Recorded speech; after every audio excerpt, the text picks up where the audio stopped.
ইয়াতে নতুন পৰিৱেশ নিৰ্মাণ কৰিম, এটা নতুন দিগন্ত, নতুন সূৰুজৰ পোহৰ আমি ইয়াত আনিম, সেই সিদ্ধান্ত আমি লৈছো। এতিয়া ক'বা নাঙল দি খেতি হয় নেকি? হয় নেকি? মই আহোঁতে নাঙল দেখি আহিছো, কাৰ চিনেটো? হা? এতিয়া ট্ৰেক্টৰ, এতিয়া এইবিলাক নাঙল ভাঙল কাম নাই আৰু। এতিয়া আমি এডভান্স, আমি আগুৱাই যাম। এতিয়া মই দেখিছো আমাৰ কোকৰাঝাৰত অঞ্জলি দৈমাৰী বাইদেৱে বহুত ডাঙৰ ডাঙৰ মিটিং কৰি আছে। মই বোলো বাইদেউ এইবিলাক দিন গ'ল আৰু, আপোনালোকক ভয় কৰা দিন গ'ল আৰু, এইবিলাক চিন্তা বাদ দিয়ক। এইবিলাক দিন আছিল আৰু, এতিয়া কোনেও ভয় নকৰে। আমাৰ সমাজ এতিয়া একত্ৰিত। সেইকাৰণে মই কম, BPF-এ পইচা পাতি বিলোৱাত ভাল, যি পাই লৈ ল'ব, কিন্তু ভোট নিদিব। ঠিক আছে নহয়? যি পাই লৈ ল'ব, কাৰণ এইবোৰ আপোনালোকৰে টকা।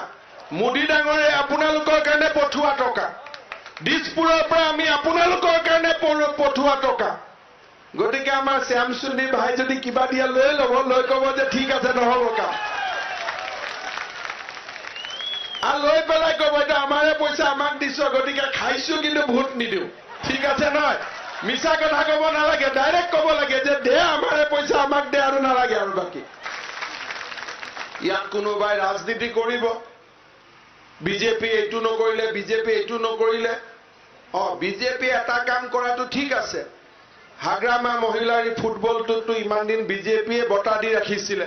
গতিকে যদি কাম হোৱা নাই, কিবা যদি ইয়াত অধিকাৰ পোৱা নাই, তেতিয়াতো আমি হাগ্ৰামা মহিলাৰ ফুটবলটোকেতো গালি পাৰিব লাগিব না, যে আপোনাক মোদীয়েও পাম ভৰাই দিলে, সৰ্বানন্দ সোণোৱালেও পাম ভৰাই দিলে, এতিয়া যদি আপুনি কাম কৰিব পৰা নাই, তেতিয়াহ'লে আপোনাৰ ফুটবলৰ কাম নাই। এইটো পাম নহয়, পাম দিলেও পাম নাথাকে।